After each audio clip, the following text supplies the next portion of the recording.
Conectando. Conexión Segura, el podcast de SET Latinoamérica, tu enlace directo con el mundo de la ciberseguridad. Bienvenidos y bienvenidas a un nuevo capítulo de Conexión Segura, el podcast de SET Latinoamérica y tu enlace directo con el mundo de la ciberseguridad.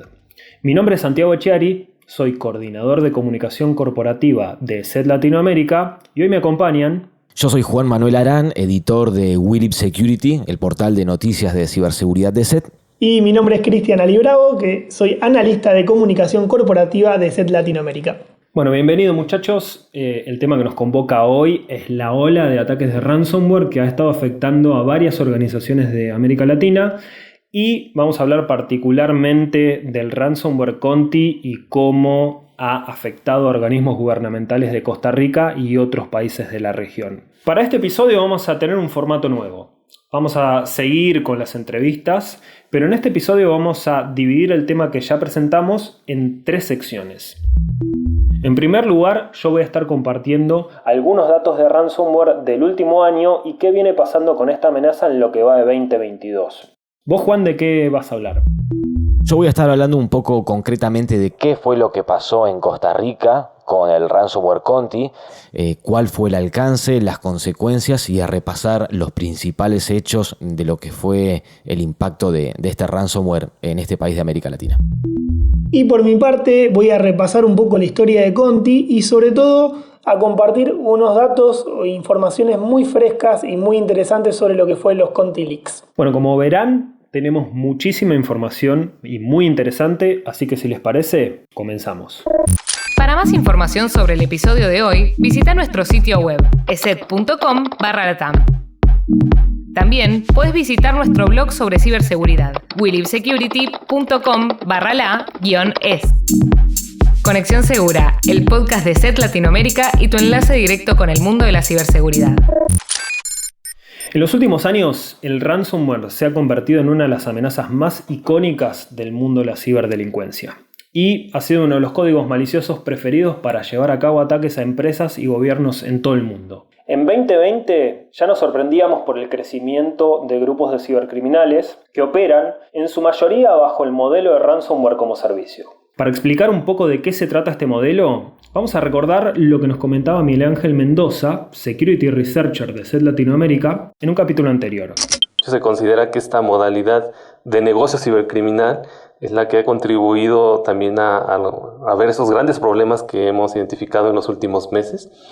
Y bueno, contrario a lo que se cree, en donde se piensa que hay un atacante solitario que está organizando este tipo de estragos para las organizaciones, la realidad es que se trata de grupos muy bien organizados, incluso que trabajan en esta modalidad de programa de afiliados y que cuentan con perfiles o roles muy bien definidos, desde los desarrolladores del código malicioso como tal, hasta aquellos que se encargan de lograr la explotación de alguna vulnerabilidad o lograr los accesos iniciales, y de esta manera, bueno, que puedan lograr distribuir los códigos maliciosos. Incluso podríamos hablar de personas que no cuentan con los perfiles técnicos necesarios, pero que pueden utilizar el código malicioso desarrollado por un tercero, y de esta manera, bueno, vemos que las consecuencias son cada vez más graves para las empresas. Entonces, por estas mismas características, es multitarea, requiere de trabajo en conjunto y obviamente ya cuando se logra monetizar el ciberataque, pues también las ganancias son repartidas, ¿no? Se trabaja bajo comisiones y esto también permitiría que se puedan tener o que los ataques tengan mayor efectividad. Vale la pena recordar que en 2021 se duplicó la cantidad de organizaciones que fueron víctimas de este tipo de amenazas. Y además ese mismo año creció considerablemente la cantidad de grupos de ransomware. Como consecuencia de estos dos factores, lo que terminó pasando lógicamente es que los montos demandados a las víctimas para poder recuperar sus archivos secuestrados creció exponencialmente. Yendo a la parte de las víctimas y los ataques, en 2020 la cantidad de organizaciones afectadas fueron 1.300. Recuerden este número, 1.300. En 2021 esto aumentó y estamos hablando de que hubo 2.000 organizaciones nuevas que fueron afectadas por el ransomware. Si tomamos el periodo 2019-2021, estamos hablando de que 3.700 entidades fueron afectadas por el ransomware en todo el mundo. Y para tomar dimensión de la importancia que está teniendo esta amenaza en el ecosistema de la ciberseguridad, en 2022, a fines de marzo, la cifra de nuevas víctimas asciende a aproximadamente 1.000. O sea que estamos hablando que entre un 25 y un 30% de las empresas afectadas en el periodo 2019-2021 ocurrió tan solo en los primeros 3 meses de 2022. Dentro de este panorama se encuentra Conti. Para tomar dimensión de la importancia que tiene Conti, podemos decir que es el grupo de ransomware que más víctimas acumuló en 2021, con aproximadamente 600 víctimas, y a fines de marzo de 2022, y pese a algunos inconvenientes que hubo a partir de la invasión de Rusia a Ucrania y que nos va a estar contando Chris más adelante, su actividad no se detuvo y llegaron a las 800 organizaciones víctimas. O sea, estamos hablando que un 80% de los casos reportados son consecuencia del accionar de Conti. Y por último, para darnos una idea de la cantidad de dinero que gana este grupo de ciberdelincuentes, de acuerdo a algunas compañías, en 2021 se estima que Conti obtuvo ganancias por 180 millones de dólares. Con lo cual estamos hablando de un grupo muy activo y muy, pero muy lucrativo.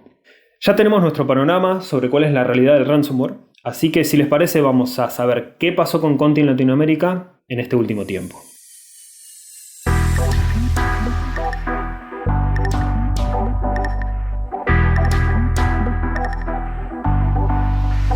Bueno, como bien comentaba Santi, el impacto de Conti y del ransomware general viene siendo bastante importante y viene creciendo en el último tiempo. ¿Qué fue lo que pasó con Conti en Costa Rica y en Perú? El 17 de abril el ransomware Conti publicó en su sitio de la Dark Web que accedieron a los sistemas del Ministerio de Hacienda de Costa Rica, cifraron sus archivos o los archivos de los equipos comprometidos y robaron más de 1 terabyte con datos internos. El grupo inmediatamente demandó al organismo gubernamental el pago de $10 millones a cambio de poder recuperar los archivos cifrados y evitar también la publicación de la información robada. Y contame, Juan, ¿cuáles son o cuáles fueron las consecuencias inmediatas de esa infección de Conti?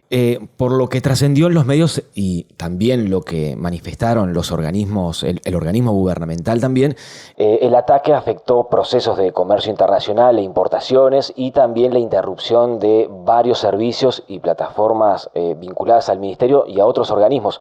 De hecho, durante varias semanas el sitio web de muchas entidades al menos del Ministerio de Hacienda y algunos servicios que dependen del organismo, estuvieron fuera de servicio. Y por otro lado, cerca de 12.000 docentes sufrieron problemas con el pago de sus salarios a raíz del ataque y de la afectación a los sistemas, ¿no? Así que bueno, la verdad que generó bastante ruido lo que fue el ataque y generó varias consecuencias que afectaron a varios sectores de la población y a la economía local. Y más allá de esto que nos contás, según tengo entendido, las amenazas y los ataques de Conti no se detuvieron ahí. El grupo siguió presionando, entonces lo que ocurrió fue que intervinieron otro organismo, el sitio web directamente del Ministerio de Ciencia y Tecnología, realizaron un defacement y dejaron un mensaje provocativo y en su sitio de la Dark Web advirtieron que habían colocado backdoors en otros ministerios y en otras compañías del país y que el ataque continuaría avanzando hasta que no se dieran espacio a un encuentro o a una negociación. ¿Y estas advertencias / amenazas, Juan, llevaron a algún puerto? ¿Qué pasó con eso? Bueno, la verdad que generó todo bastante revuelo. El presidente saliente de Costa Rica, Carlos Alvarado, realizó una cadena nacional, por ejemplo, para informar al país sobre lo que estaba ocurriendo, porque habían varios servicios públicos que se habían interrumpido y habían otro tipo de afectaciones, y explicó las medidas que estaban tomando, cómo estaban intentando controlar la situación para volver lo antes posible a la normalidad.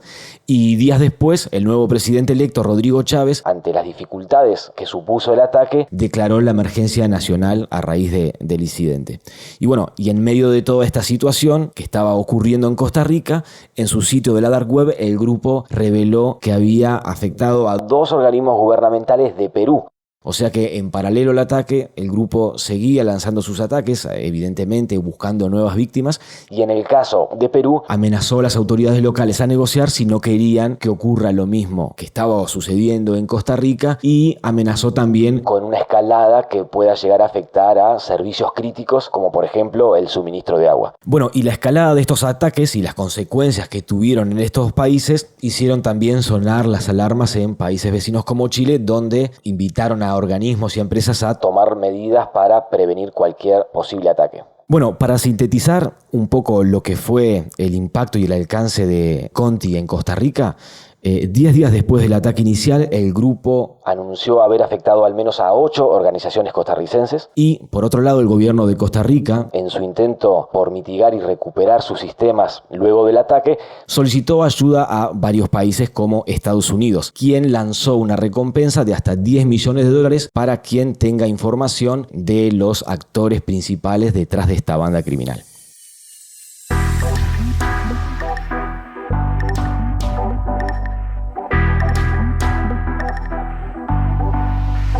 Repasar la historia de Conti también nos va a permitir conocer más en profundidad su modus operandi y sus motivaciones, obviamente. Lo primero que hay que contar es que Conti es un malware perteneciente a la familia de los ransomware que fue visto por primera vez entre octubre y diciembre de 2019 y que opera como un ransomware as a service. ¿Esto qué quiere decir?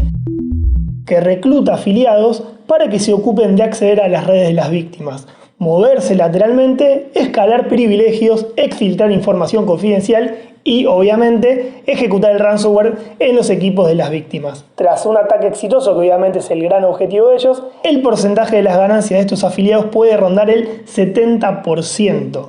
La modalidad de Conti, la que suele utilizar más frecuentemente, es la doble extorsión, que también se conoce como doxing. Es decir, que ellos exfiltran información confidencial de las víctimas, previo al cifrado obviamente, para luego extorsionarlas amenazándolas con publicar esa información a menos que paguen el monto de dinero exigido. Y Cristian, ¿qué se sabe sobre la forma de acceder a los sistemas de las víctimas? A ver, Juan, Conti puede obtener el acceso inicial sobre las redes de sus víctimas a través de campañas de phishing, que están dirigidas específicamente. Estas campañas contienen documentos adjuntos maliciosos o enlaces que descargan malware como el Treatbot o Bazar Backdoors. Incluso también pueden utilizar algunas aplicaciones legítimas para realizar movimientos dentro de la red de la víctima y así descargar el ransomware. Un ejemplo de esto es Cobalt Strike, por ejemplo. La otra técnica es la explotación de vulnerabilidades sobre equipos que están expuestos a Internet. Y por último, los ataques sobre equipos con el servicio de RDP expuestos a Internet. Y Chris, ¿nos puedes contar un poco más sobre Conti Leaks? Porque al parecer las filtraciones también llegaron al mundo del cibercrimen. Exactamente, Santi, ya el mundo del cibercrimen no está exento de esto. Tal es así que en agosto del 2021, un afiliado aparentemente disgustado por la paga de un trabajo de pentest compartió en un foro clandestino un archivo con manuales y herramientas que el mismísimo Conti otorgaba a los operadores para realizar estas actividades criminales sobre las víctimas. Los manuales cuentan con un detalle muy específico, lo cual hasta permite que una persona con conocimientos muy básicos pueda llevar adelante este tipo de ataques. La conclusión que sacamos de esto es que Conti no necesariamente necesita reclutar personas idóneas o que tengan conocimientos técnicos de seguridad para hacer sus trabajos. Y como decíamos al principio, la invasión de Rusia a Ucrania también jugó un rol en este proceso, ¿no? Sí, a ver, viste que a nivel mundial la guerra en Ucrania no fue un tema ajeno y bueno, para Conti tampoco. Tal es así que en el mes de febrero de este mismo año, obviamente, en la página oficial, Conti publicó un mensaje expresando su apoyo al gobierno ruso. Obviamente, como en toda guerra, siempre la represalia no tarda en llegar, y 2 días después de este anuncio, la cuenta de Twitter ContiLeaks comenzó a filtrar diversos chats privados del grupo. Lo bueno de esto es que permitieron conocer un poco más en profundidad cómo opera la banda. De esas conversaciones se desprende, por ejemplo, que el grupo cuenta con un departamento de recursos humanos, que es el que se encarga de entrevistar a programadores o testers también, para comprobar y mejorar el funcionamiento del malware contra, obviamente, las herramientas de seguridad. Hasta estamos hablando de un sueldo base, se filtró esa información, de $2.000 para los recién ingresados y, obviamente, un rango mucho más alto que puede oscilar entre los $5.000 y $10.000 para diversos empleados, depende de su rango o productividad. Tan aceitada está esta maquinaria de Conti que tendrían un servicio 7x24, por así decirlo, porque cuentan con personal que cubre guardias las 24 horas del día para atender obviamente las necesidades de mantenimiento de la botnet o aquellas negociaciones con las víctimas del ransomware. Y bueno, y estas filtraciones, Chris, ayudaron un poco a tomar dimensión del alcance del grupo, ¿no? ¿Qué conclusiones se pueden sacar o qué información se pudo obtener? Gracias a estos chats, por ejemplo, podemos calcular que Conti cuenta con casi 100 empleados y que mucha parte de la inversión que hacen es en herramientas de seguridad y en antivirus. Y ustedes se preguntarán ¿por qué? Porque no solamente la usan para hacer esos test de detección que hablábamos antes, sino también como medida de protección interna, obviamente. Otro detalle que permite dimensionar las grandes cantidades de dinero que mueve Conti es que pareciera que ellos pueden variar según su placer u conveniencia el valor de ciertas criptomonedas.